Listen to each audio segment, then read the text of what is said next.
Здравейте! Гроздан Караджов от името на Министерството на транспорта ще кандидатства за включване на Министерството в книгата на рекордите на Гинес. За какво става дума?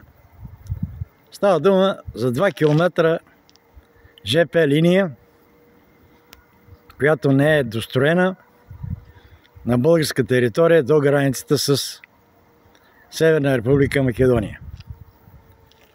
И колко ще струват тия 2 км? 60 милиона евро или 120 милиона лева.